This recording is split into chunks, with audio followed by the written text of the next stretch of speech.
por favor. Amén. Hemos cantado que el Señor es Rey.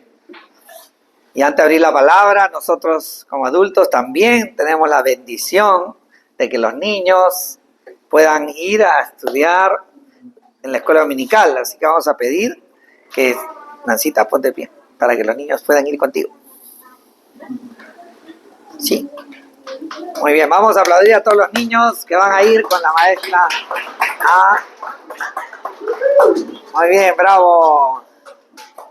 Chicos, ellos también van a abrir la Biblia en el capítulo 5 de Mateo. Así que vayan abriendo sus Biblias en Mateo 5. Muy bien, muy bien. Un buen número hoy día, ¿eh? La China va a estar sola. Muy bien. Sí, se quedó vacío el ala derecha. Este es el ala joven. Así es, así es. Sí, siempre debemos tener en nuestra mente y nuestro corazón que los niños, igual que nosotros, delante del corazón del Señor, en la mente del Señor, en los sentimientos del Señor, en su apego, dice que nosotros debemos ser como los niños. Muchas veces nosotros tenemos la idea de que ellos como que tal vez socialmente tienen menos importancia porque tal vez no producen, no trabajan y todavía tienen necesidades, pero sin duda alguna creo que los que están más cerca en ese corazón deseoso de agradar al Señor y de creer su palabra son los niños. Así que es al revés, creo yo, están en ventaja respecto a nosotros. Así que vamos a abrir la palabra del Señor, por favor, en Mateo 5. Mateo 5. Mateo capítulo 5. Muy bien. Estamos en medio de la serie El Rey morando entre hombres. Y hoy día el título de este sermón es Los decretos de nuestro Rey. Los decretos de nuestro Rey. Y nos vamos a basar en varios pasajes, pero el texto referencial para hoy día que yo estaré tomando nota es Mateo 5, versículos 1 y 2. Y en medio de esta reflexión que hacemos en esta serie, El Rey morando entre los hombres, basado en todo el Evangelio según Mateo, hemos venido viendo los primeros capítulos y hemos visto cómo el Señor venía confirmando con su vida que Él era el Mesías. Él era el Rey enviado a su pueblo. Y como decimos, nosotros tal vez tenemos algunas cosas más claras, pero en esa época ellos estaban, los que vivían ahí en Galilea, en toda esa zona, estaban confundidos. ¿Por qué?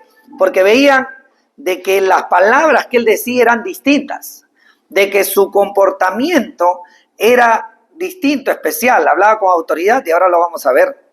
Pero hubo algo que vimos la semana pasada que era de gran importancia también, que él hacía muchos milagros y eso significaba que él tenía un poder distinto a las personas, porque sabemos, y quisimos resaltarlo la semana pasada, que el Señor Jesús, como venimos diciendo, Él no solamente era plenamente hombre, sino era plenamente Dios. Y nosotros eso lo tenemos muy claro. Voy a abrir nuestra confesión de fe y voy a leer lo que nosotros tenemos claro. En la confesión de fe, en el capítulo 2, artículo 5, nosotros declaramos lo siguiente. Confesamos que el Hijo, eternamente engendrado del Padre, es verdadero Dios.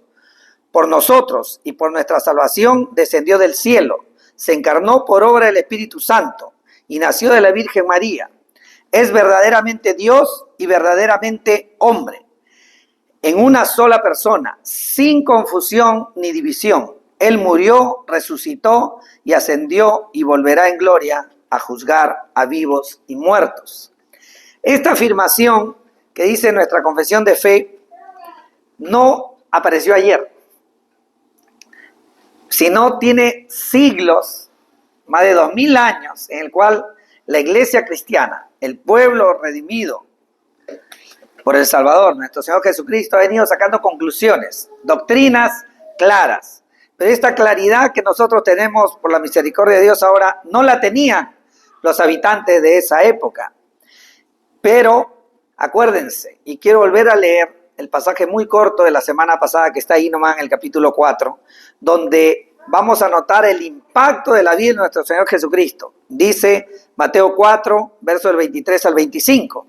Y Jesús iba por toda Galilea enseñando en sus sinagogas, proclamando el evangelio del reino y sanando toda, eso quisimos resaltarlo y quedamos creo impactados, y sanando toda enfermedad y toda dolencia en el pueblo. Quiere decir que recorrió toda Galilea, 100 por 50 kilómetros, no solamente con una palabra poderosa y confirmando el cumplimiento de la profecía en su vida, sino sanando toda dolencia de todo el pueblo, no de algunos. 24. Se extendió su fama por toda Siria. Cuando hablamos de Siria no estamos hablando solamente de Galilea, no estamos hablando solo de Palestina en general, sino estamos hablando de otros pueblos alrededor, porque Siria era conocida como una provincia romana, era la provincia romana que embarcaba muchas zonas. Dice que su fama era grande y traían a él los que estaban enfermos, afectados de diversas enfermedades y dolores, los endemoniados, epilépticos y paralíticos, y él los sanaba. Quiere decir que todo el pueblo y muchos pueblos alrededor tenían claro que él tenía un poder especial de parte de Dios.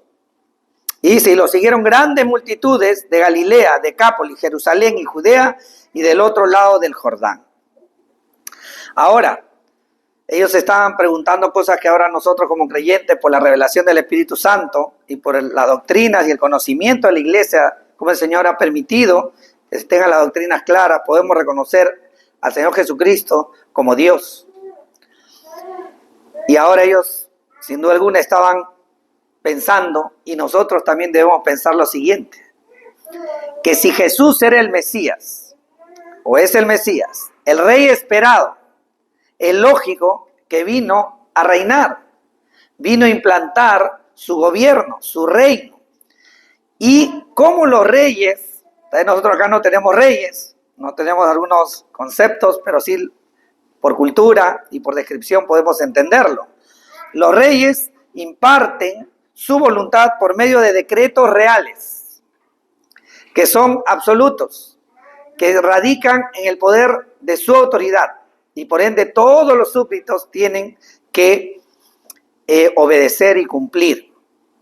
En los capítulos que comenzamos hoy día, del 5 al 7, en el Evangelio de Mateo, es conocido como el Sermón del Monte. Mucho se ha escrito, mucho se ha hablado, y también estoy muy contento de poder predicar acerca del Sermón del Monte. Pero estamos seguros que el Señor tiene una palabra también de aplicación práctica. Las verdades son las de siempre, pero la aplicación para su pueblo reunido acá es especial, sin duda alguna. En estos dos capítulos, el Señor Jesús dio los decretos de su reino de manera especial.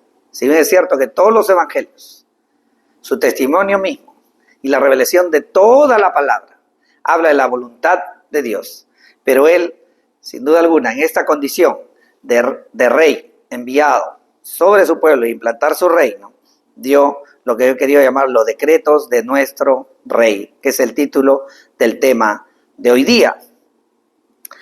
Y esto nos va a llevar algunas semanas y le quiero pedir de ya sus oraciones para que el Señor me dé sabiduría, discernimiento, inteligencia suficiente y poder transmitirles a ustedes enseñanzas sabias para nosotros. Quiero dejar en claro también algo, que para ser receptores de estos decretos del rey, debemos ser súbditos del reino. Un rey tenía su reino y gobernaba sobre ese reino. Y también actualmente, si el Señor Jesús es rey, tiene súbditos y tiene que pertenecer a su reino. Tal vez lo que estamos acá declaramos al Señor Jesús como nuestro Señor, como nuestro Rey. Pero hay personas que no lo conocen y tal vez en su momento puedan ver también la grabación. Y que queremos que quede claro que para ser súbdito del reino de los cielos, o del reino de Dios también como se llama, hay que pertenecer al reino y el requisito es nacer de nuevo. Y quiero leer solamente un pasaje en Juan 3 del 1 al 14 que narra el encuentro de Nicodemo, un maestro de la ley, un religioso de la época, entendido en la ley judía, un encuentro con el Señor Jesucristo. Y dice Juan 3 del 1 al 14, había un hombre de los fariseos llamado Nicodemo, prominente entre los judíos. Este vino a Jesús de noche y le dijo, Rabí, sabemos que has venido de Dios como maestro, porque nadie puede hacer las señales que tú haces si Dios no está con él. Por eso esa maravilla que él hacía. Jesús le contestó, en verdad te digo que el que no nace de nuevo no puede ver el reino de Dios. Nicodemo le dijo, ¿cómo puede un hombre nacer siendo ya viejo? ¿Acaso puede entrar por segunda vez al vientre de su madre y nacer? Jesús respondió, en verdad te digo que el que no nace de agua y del Espíritu no puede entrar en el reino de Dios. Lo que es nacido de carne, carne es, y lo que es nacido del Espíritu, Espíritu es. No te asombres de que te haya dicho, tienes que nacer de nuevo. El viento sopla por donde quiere y oye su sonido, pero no sabe de dónde viene ni a dónde va. Así es todo aquel que es nacido del Espíritu. Nicodemo le preguntó, ¿cómo puede ser esto? Jesús le respondió, ¿tú eres maestro de Israel y no entiendes estas cosas? En verdad te digo que hablamos lo que sabemos y damos testimonio de lo que hemos visto, porque ustedes no reciben nuestro testimonio. Si les he hablado de las cosas terrenales y no creen, ¿cómo creerán si les hablo de las celestiales? Nadie ha subido al cielo sino aquel que bajó del cielo. Obviamente está hablando del mismo. Es decir, el Hijo del Hombre, que era un título del Mesías que iba a venir. El Hijo del Hombre que está en el cielo. Y como Moisés levantó la serpiente en el desierto, así es necesario que sea levantado el Hijo del Hombre, para que todo aquel que en él cree tenga en él vida eterna. Y cuando él habla de que fue, para aquellos que tal vez no tienen esa referencia en el Antiguo Testamento, en una ocasión hubo una gran mortandad en medio del pueblo de Israel por su pecado. Y eran unas pequeñas serpientes que los picaban y eran venenosas. Y cuando clamó Moisés para que haya perdón sobre el pueblo, el Señor le dijo que de bronce se haga una serpiente y lo ponga ahí en un madero, para que todos viendo se sanen de esas picaduras. Y cesó la mortandad. Y dice que el Hijo del Hombre, o sea, el Mesías, iba a tener esa señal como la serpiente, o sea, iba a estar también en un madero.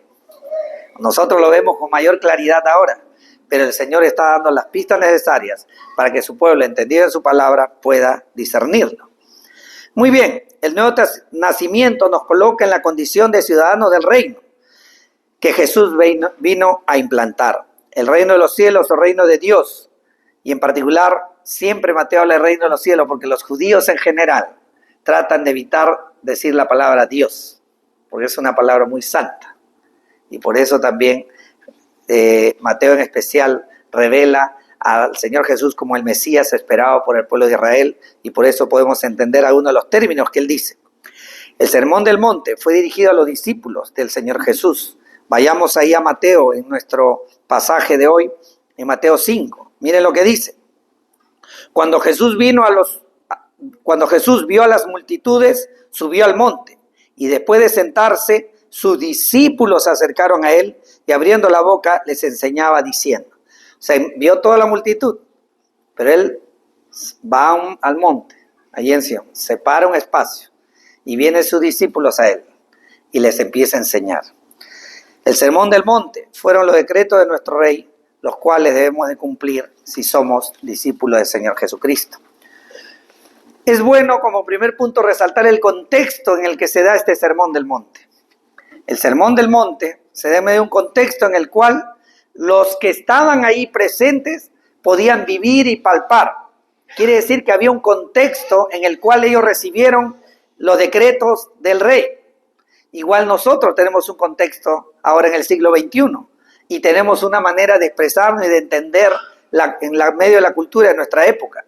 Y vamos a revisar rápidamente los contextos que se vivía en esa época y los que también estamos viviendo nosotros. Por ejemplo, el contexto bíblico. El mensaje de las buenas nuevas del reino era una aclaración en el sentido más profundo del significado del Antiguo Testamento. Y esto remeció sin duda alguna a los cimientos de la tradición judía. Y es mi oración. Y es lo que creo que el Señor apunta, que también el Sermón del Monte que vamos a ir reflexionando de hoy y las siguientes semanas realmente remesa los conceptos de tu vida cristiana. Porque son palabras que tienen un significado que nosotros estamos llamados a obedecer y acatar como súbditos del Rey. Miren lo que dice Mateo 5, 17 al 19, dice, no piensen, el Señor Jesús dice, no piensen que he venido para poner fin a la ley o a los profetas. No he venido para poner fin, sino para cumplir. Porque en verdad les digo que hasta que pasen el cielo y la tierra, no se perderá ni la letra más pequeña, ni una tilde de la ley, hasta que todo esto se cumpla. 19. Cualquiera pues que anule uno solo de estos mandamientos, aún de los más pequeños, y así lo enseñe a otros, cuidado con descartar parte de las escrituras, será llamado muy pequeño en el reino de los cielos, pero cualquiera que los guarde y los enseñe, este será llamado grande en el reino de los cielos. Quiere decir que el Señor Jesús, y eso lo vamos a reflexionar en la semana siguiente sobre este pasaje, dejó en claro que Él no vino a abolir la ley, sino a cumplirla, y vino realmente a que se entienda el verdadero significado de la palabra de Dios hasta ese momento que había sido revelada al pueblo de Israel. Pero también hay un contexto político. En el momento que el Señor Jesús proclama el Sermón del Monte, muchos esperaban que llegara el Mesías, el Rey, y los iba a libertar del Imperio Romano. Ellos esperaban una gesta militar, una batalla en la cual su Rey los iba a liberar, el Mesías esperado. Eso estaba en la expectativa del pueblo que era oprimido. Pero, ¿cuántas veces nosotros también? No sé si tú, pero yo sí. He orado al Señor a veces y he dicho, Señor, ven de una vez para que se acabe todo esto. ¿Les ha pasado? A mí sí, a ustedes, solo a mí. Bueno, qué santos, qué santos. Sin duda alguna, hay momentos en nuestra vida negativos, en el sentido que estamos padeciendo una injusticia, o vemos la maldad, o vemos el dolor, y queremos que esto ya termine, ¿no? Y que se implante el reino totalmente. Pero también hay momentos tal vez de alabanza, de gozo, no sé si les ha pasado también a ustedes, en que estamos orando al Señor y el Señor nos revela su palabra. Y en ese momento nosotros decimos, wow, qué tremendo, qué palabra tan poderosa, qué lindo cantar entre los hermanos, adorar su nombre. Y digo, Señor, ya ven. En una oportunidad me pasó, estaba en el Asia, en Corea, y estaba cantando un himno.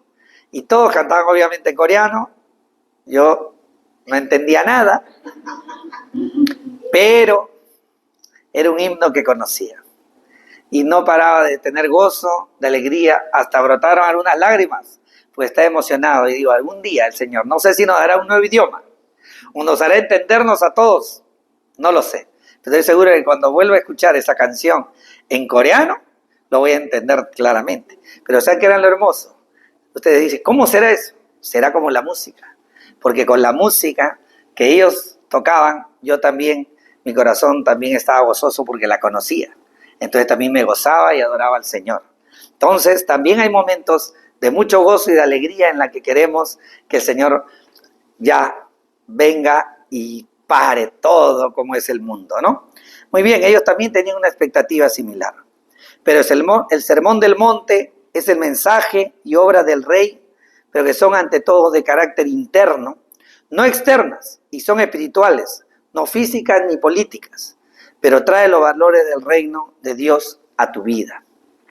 Donde, ¿quiénes son los grandes? Y lo vamos a desarrollar más adelante también. ¿Quiénes son los grandes en el reino de los cielos? Los humildes, los compasivos, los mansos, con anhelo de justicia, los misericordiosos, los puros de corazón, los pacificadores y perseguidos por servir y seguir al Rey Jesús, a los que ahora se le podría decir culturalmente los perdedores, ¿no? Este mundo afirma, nuestra cultura afirma que hazte valer, saca cara por ti mismo, enorgullécete de ti, ensálzate, defiéndete. Si tú no te, como dice, si tú no te revientas cohetes, ¿quién lo va a hacer? Decimos, ¿no? Acá a veces, es una frase muy peruana. Es más, dice, véngate tal vez, ¿no? Si te hagas algo malo, devuélveles peor. También dice, sírvete, engríete. Y una palabra o una frase muy conocida, te lo mereces. Ajá, lo tienen ahí en la mente, en la punta de la lengua. Ojalá el Señor realmente nos haga reflexionar y tengamos en claro cuáles son aquellos valores de la cultura que no debemos asimilar. Pero sí, es verdad, vivimos en medio de una sociedad, tampoco estamos fuera de ella. Debemos distinguir claramente las cosas. También hay un contexto religioso. Estaban varios grupos en esa época. Por ejemplo, los fariseos, donde decían que la religión correcta constaba de seguir las leyes divinas, la palabra de Dios revelada y escrita, y las tradiciones humanas. Buscaban mala aprobación humana, afirmando que obedecían a Dios, y eso lo vamos a ver también en las siguientes semanas. Dijo el Señor Jesús en Mateo 6:1, cuídense de no practicar su justicia delante de los hombres para ser visto por ellos. De otra manera no tendrán recompensa de su Padre que esté en los cielos. Eso dice parte de este sermón, que lo vamos a estudiar también. ¿Existen algunos que son así actualmente? Les pregunto. Alguien que tal vez abren inclusive la palabra de Dios para tener un like. Realmente Dios cuide nuestros corazones. Porque bien decía un profesor de evangelismo que tuve, que si Pablo viviera hoy, usaría todas las redes, todos los vuelos aéreos, todos los mecanismos para dar a conocer el evangelio. Sin duda alguna es así. Así que debemos ser astutos para lo bueno, como siempre decimos. Y debemos de usar todos los medios habidos y por haber. Pero acuérdense de algo clarísimo. La atención y la gloria no debe ser dirigida a nosotros, sino tú eres un medio y dirigido al Señor. Si tú ves que la gente al ver lo que tú publicas, lo que tú hablas, lo que tú enseñas, dirige la gloria a ti, tú redirígela al Señor. Pero si ves que eso es recurrente y no salen de los que te siguen, los que te escuchan o los que comparten el evangelio, sino dicen qué bueno eres y no hablan del amor del Señor o de su gracia o les hace reflexionar, pues creo que debes cambiar de método. Muy bien, hay otro grupo más, los saduceos en esa época. Se enfocaban en el presente, eran los liberales religiosos, digamos, de nuestra época, ¿no? Negaban todo lo sobrenatural. Actualmente muchos afirman que la vida cristiana es buena, que es bueno venir a la iglesia el domingo, que es bueno leer la Biblia, pero, y lo he escrito acá, el lunes me tengo que enfrentar a la realidad. Si tu vida cristiana y tu comunión con el Señor solo alcanza hasta hoy día, te digo que tienes un serio problema. Tal vez tu corazón está más parecido de los saduceos que a lo que el Señor quiere. Y de eso se trata el Sermón del Monte, de redirigir nuestra manera de pensar. Cuidado, hermanos. Dios sigue reinando, sigue obrando, sigue bendiciendo y te ordena que vivas como ciudadano de su reino. Él está contigo y quiere mostrar su poder dentro de ti y de allí hacia afuera, donde tú seas el que le da la gloria cada hora y cada día de tu vida. No solamente cuando nos reunimos, cuando abre su palabra. Muchas veces nos golpeamos con situaciones complejas, porque estamos viviendo en esta tierra. Pero sabemos muy bien a través de la palabra del Señor y de la confirmación del Espíritu Santo en nuestro corazón, de que Él nos ama, sigue reinando. De tal manera, si tenemos alguna duda, que dice que nos amó de tal manera que envió a su Hijo a morir por nosotros. No importa lo que suframos o padezcamos, porque el Señor nos advirtió que en este mundo tendremos aflicción. Pero confiemos, tengamos la esperanza, porque Él venció al mundo.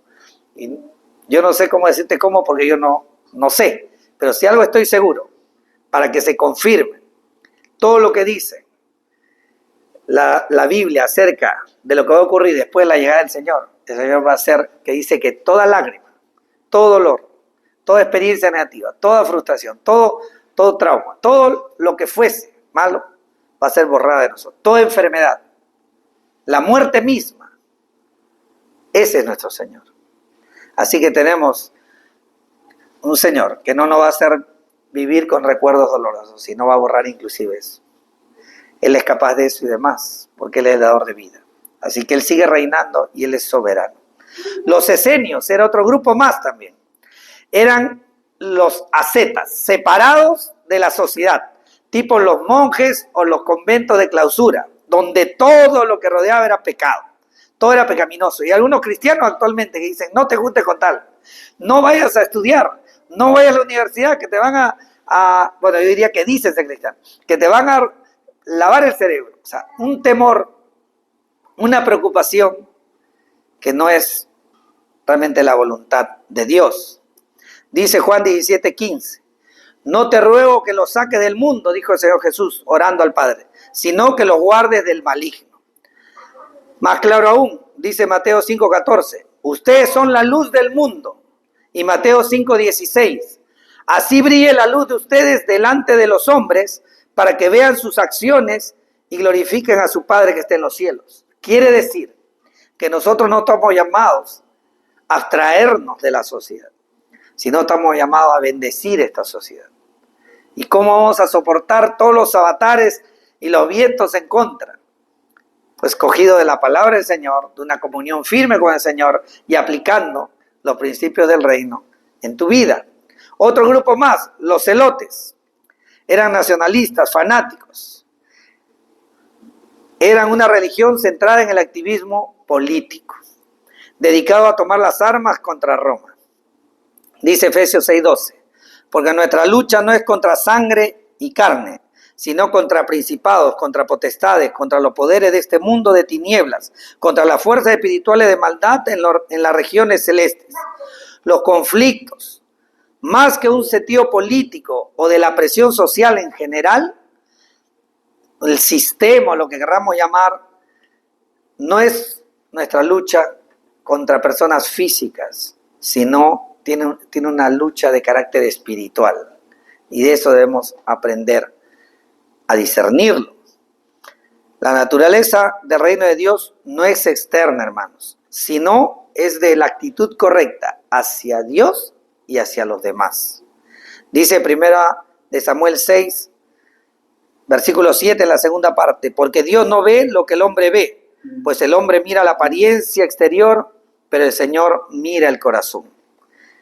Entonces nosotros debemos tener nuestro corazón en el lugar correcto, en comunión con el Señor, y el corazón, esa palabra representa el ser interior, tus convicciones, tus afirmaciones, quién eres realmente, lo que te mueve, aquello que es tu esencia, aquello que al ver la palabra de Dios tienes que definir.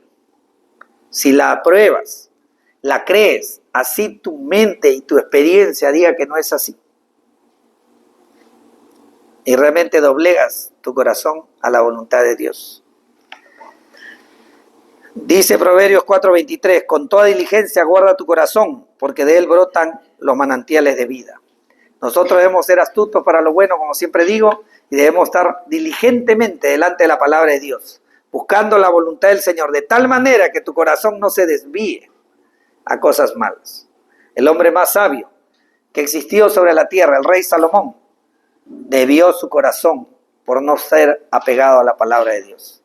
Así que nosotros estamos en condiciones similares si no somos sabios también. Muy bien, eso era el contexto, pero también hay un escenario, una situación física que se da allí.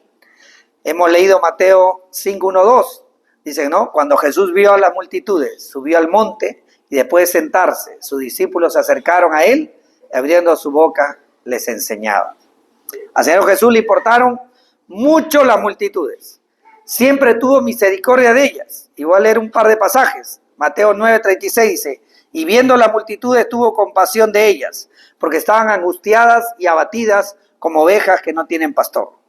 Mateo 14:14 dice, cuando Jesús desembarcó, vio una gran multitud y tuvo compasión de ellas y sanó a sus enfermos. Así que hay pruebas suficientes de que el Señor Jesús no era indiferente a esas multitudes, tanto así que sanó a todos los enfermos, a todos los que tenían dolencia, a todos los que tenían endemoniados, a todos los que tenían problemas epilépticos, absolutamente a todos.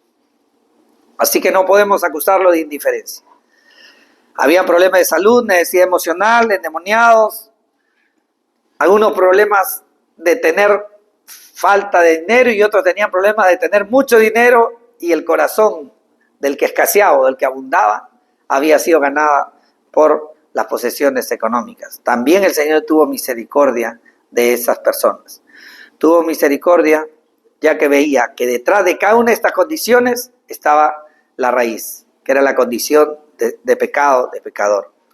Si la gente no reconoce su condición espiritual, el Sermón del Monte muestra la lejanía que tenemos en general en nuestras fuerzas de no poder cumplir las normas de Dios, los decretos del Rey, nuestro Señor, nuestro Creador universal. Si algún ser vivo hay y ve y lee realmente el Sermón del Monte con la mente abierta, sin prejuicio, verá y dirá, como lo podemos hacer nosotros, capítulos 5 al 7, les animo a que lo hagan y decir, wow, acá tengo un problema, ¿cómo cumplo esto? Imagínate aquel que no conoce al Señor.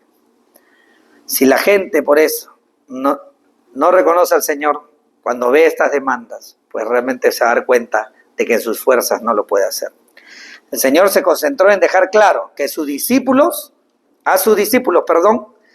que estos eran los decretos que el Rey quería que cumplamos y quiere que cumplamos, para que seamos luz para los demás, tema también que vamos a tratar en otro mensaje.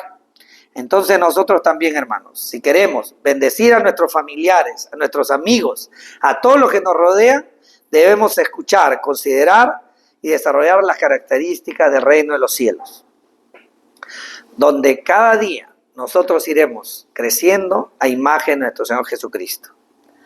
Muy bien, ese fue el contexto, el escenario. Pero aquí hay algo bien importante y clave, el predicador que dio este sermón.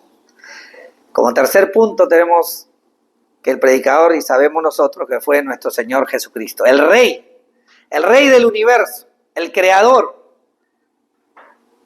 vino a la tierra, tomó nuestra condición, desde ya se humilló a tener la condición humana, fue completamente hombre, pero no dejó de ser completamente Dios. El mayor predicador que haya existido dio el sermón más grande de la historia. Acá, hermanos, yo vengo con todo el corazón, pero con todo el temor y temblor, de transmitir aquello que la palabra dice. Yo no tengo autoridad en mí mismo. Sencillamente Dios quiera que sea como un micro, como una bocina, que transmita lo que dice la palabra del Señor. Y cada vez que lo estudio y lo reflexiono, siempre le pido al Señor que me deje que por favor mis ideas no se pongan nunca delante de sus órdenes para nosotros, su pueblo. Y cuento con sus oraciones para ello también. Es una autoridad delegada la que tenemos, lo que nos paramos acá. Y cuando tú abres la palabra de Dios a alguien también para ayudarle, para edificarle, también puedes hablarle diciendo, acá dice, el Señor dijo, pero es la autoridad que el Señor nos ha dado. ¿Por qué la recibe? Dice, toda autoridad, dice en Mateo al finalizar este evangelio, toda autoridad la ha recibido. Y por eso nos envía a nosotros, pero la autoridad es de Él. Por eso Él cuando da estos decretos, lo da con la voz del Rey, con la autoridad propia, no una autoridad delegada. Y Él predica este sermón, y de tal impacto realmente que dejó a todos los que le escucharon. Y si vamos a Mateo 7, 28, 29, al finalizar el sermón, mire lo que decía la gente que escuchó. Mateo 7, 28, 29. Cuando Jesús terminó esta palabra, cuando terminó el sermón del monte, las multitudes, o sea, quiere decir que ahí estaban sus discípulos, y la gente no se fue, porque estaba atrás de los milagros, acuérdense. Y se pusieron seguramente a escuchar ahí, alrededor. Él les dirigía esto a los que eran sus discípulos. Nos dirige a nosotros si somos discípulos del Señor. Hay varias versiones y reflexiones de los teólogos al respecto, pero cuando analizas, el Señor está dirigiéndose a los suyos. Pues no hay manera de responder como diciendo yo puedo hacer esto en las fuerzas humanas de cualquier criatura, a por más a imagen y semejanza. Si no eres nacido de nuevo, no hay manera de que seas parte del reino. Muy bien, y dice Mateo 7, 28, 29. Cuando Jesús terminó esta palabra, las multitudes se admiraban de su enseñanza, porque les enseñaba como uno que tiene autoridad y no como sus escribas, que eran lo mejor que tenían, que eran expertos, tan expertos, que cuando ellos transcribían la palabra de Dios y tenían que escribir, y tan dedicados que tenían que escribir Dios, iban y se bañaban para estar limpios, y se equivocaban en una tilde, se anulaba todo eso. Y eran súper expertos porque era muy costoso lo que hacían. Imagínense. Pero ellos hablaban de lo que estaban transcribiendo. Igual es nuestro caso, hermanos. Nosotros hablamos, como quiero dejarlo claro, como una autoridad delegada. Dios nos libre de un momento que delante del pueblo de Dios o ante quien sea, tomar el nombre de Dios para después afirmar algo que está solo en nuestra mente. Muy bien, vayamos concluyendo. Sermón del Monte, sin duda alguna, nos permite llegar a algunas conclusiones que Dios quiera que llevemos en nuestra mente y nos remueva. Yo quisiera pedirles de corazón que lean, son del capítulo 5 al 7, y también sus oraciones, porque sin duda alguna, creo que hay un reto especial para todos nosotros. Si me pongo ahí, ya sea en el primer o último lugar, da igual, porque todos estamos delante del Señor para aprender, para obedecer y para crecer. No podemos exponernos a la palabra de nuestro Señor, pero en estos capítulos en especial, Él se sienta ahí como rabí para enseñar. Toma esa postura de maestro, pero no trae enseñanzas antiguas, ni empieza a decir, tal vez Moisés dice, sí, él dijo, pero yo los digo, con una autoridad, con una firmeza, que realmente Dios quiera que toque la fibra más íntima de tu corazón y evalúes tu vida cristiana, tu vida diaria, tu manera de hablar, de pensar a la luz de este sermón. Como conclusiones, la primera, muestra la absoluta necesidad del nuevo nacimiento espiritual. Sus normas son muy elevadas y no se está en la capacidad de cumplir.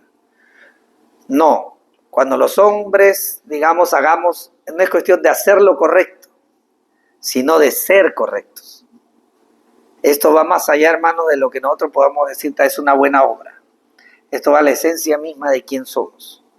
Y esa es la raíz de este sermón. Habla de la esencia de lo que estamos. Es como cuando nosotros vayamos, dice, delante del Señor, y llevemos, ¿no?, nuestras ofrendas, que viene a ser como todo nuestro vivir delante de Él. Y dice que va a ser pasado como por fuego. Y tú lees Apocalipsis, cuando describen al Señor Jesús, dice que sus miradas eran como espadas de fuego.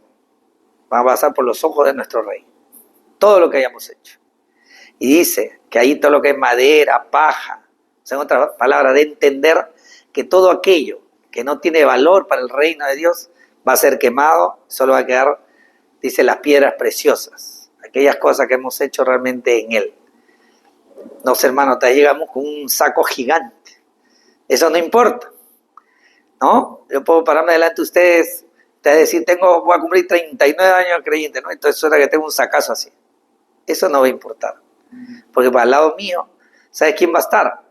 Y al lado de cualquiera de nosotros va a estar aquel que murió al lado del Señor Jesús, así en una cruz, viéndolo a Él en el peor momento de su existencia, allí, quebrantado, sufriendo, desangrándose. Pero en ese momento, ese ladrón que sabía, que reconoció que estaba por sus pecados, por su responsabilidad contra los hombres también, reconoció su condición y tuvo fe, o sea, se arrepintió y creyó.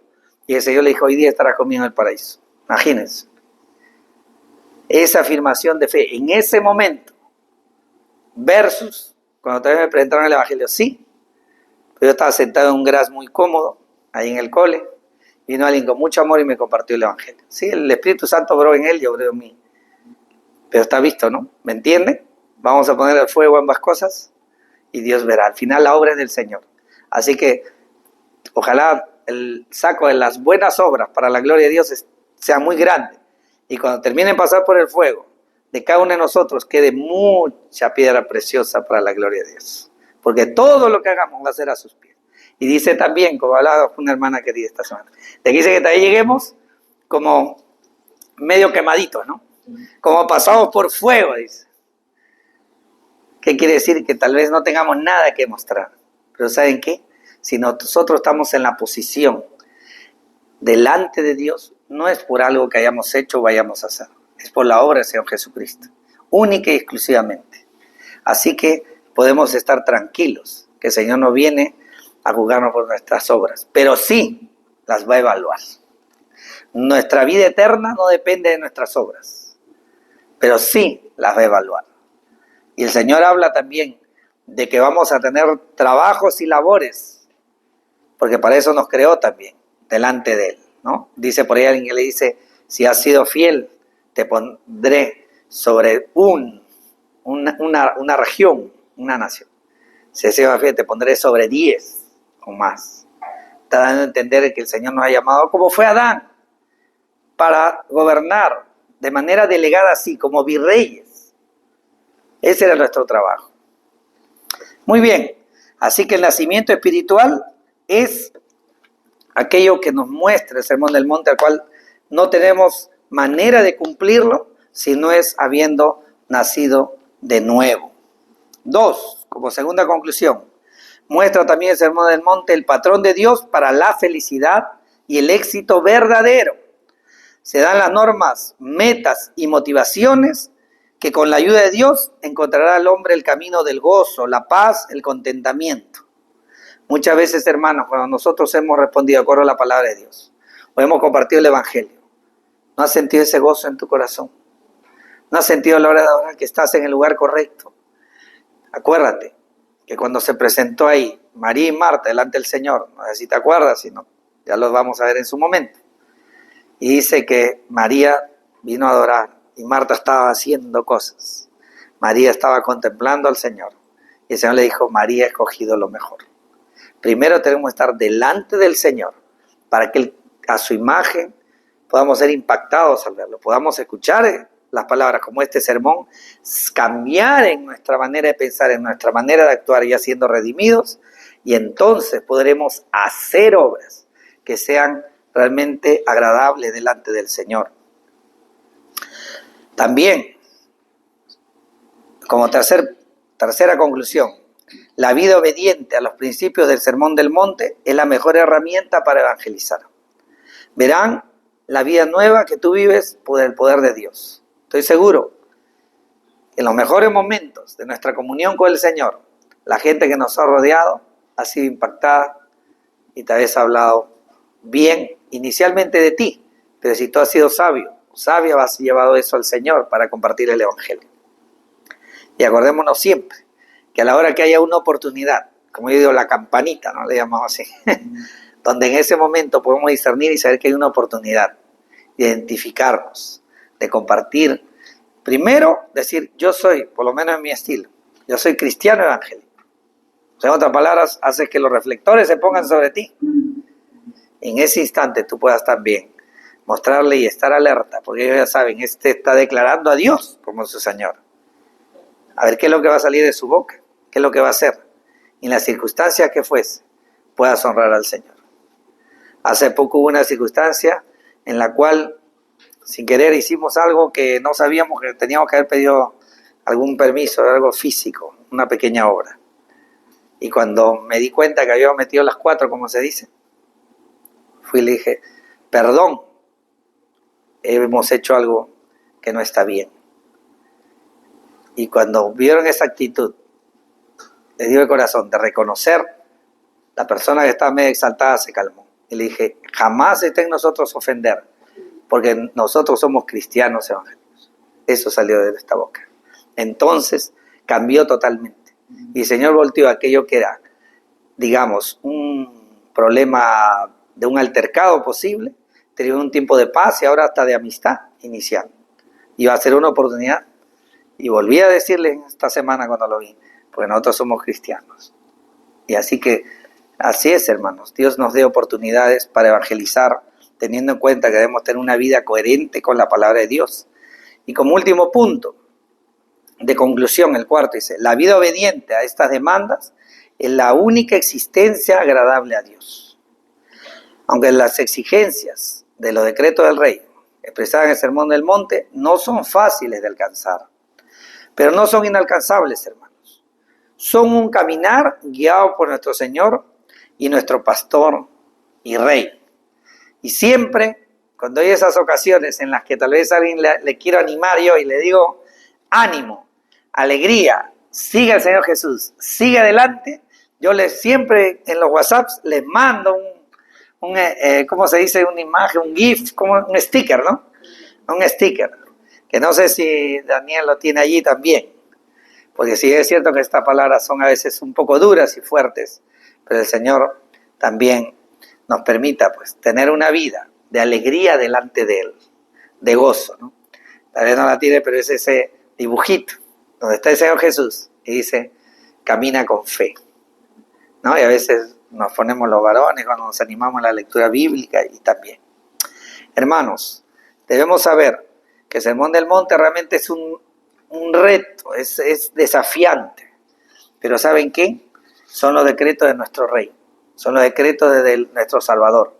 Y quiere que sea en estas semanas que vienen, Dios quiera, si el Señor no viene, Dios mediante, como decimos siempre, sean tiempos de reflexión profunda en la palabra de Dios y de aplicación también. Vamos a orar, inclinemos nuestros rostros. Padre Santo, Señor, gracias, porque un día, nosotros decimos un día, pero tú eres eterno, Señor. Qué decisión comprensible para nosotros, pero como dice tu misma palabra, de tal manera amó Dios al mundo que envió a su Hijo. Señor, al único. Señor, esa unidad perfecta, Señor. Qué tal misericordia, qué tal amor por los caídos nosotros. Que no hay mérito alguno en nosotros, sino nuestro único mérito era ser sujetos de tu ira, para que se muestre tu naturaleza de santidad y de justicia. Y esa ira santa caer sobre nosotros y extinguirnos, y que no quede rastro de nuestra existencia, Señor. Pero Dios, tú, en tu gracia, en tu misericordia, enviaste a tu Hijo para que muera, Señor, para que vaya esa cruz en lugar nuestro, para que cargue nuestros pecados, Señor. Ayúdanos, Padre, a ser diligentes también, ahora que somos parte de tu reino, a seguir las enseñanzas, los decretos de nuestro Rey Jesús. Guíanos, Señor, dándonos el valor, la entereza de exponernos a tu palabra y de ser, Señor, realmente enseñables. De estar, Señor, a tus pies, como estuvo María, Señor, una vez. Nosotros también estemos ahí a tus pies. Todos nosotros, Señor, juntos, Padre, como familia espiritual, deseosos de que tú sigas transformando nuestras vidas, de tal manera que todo aquel que nos visite, todo aquel que nos relacionemos cada día, Señor, sin importar si es domingo, lunes, miércoles, el día que fuese, vea en nosotros a alguien que es un ciudadano de tu reino. Te agradecemos, Señor, te damos la gloria a ti. Permítenos adorar tu nombre también en Cristo Jesús. Amén.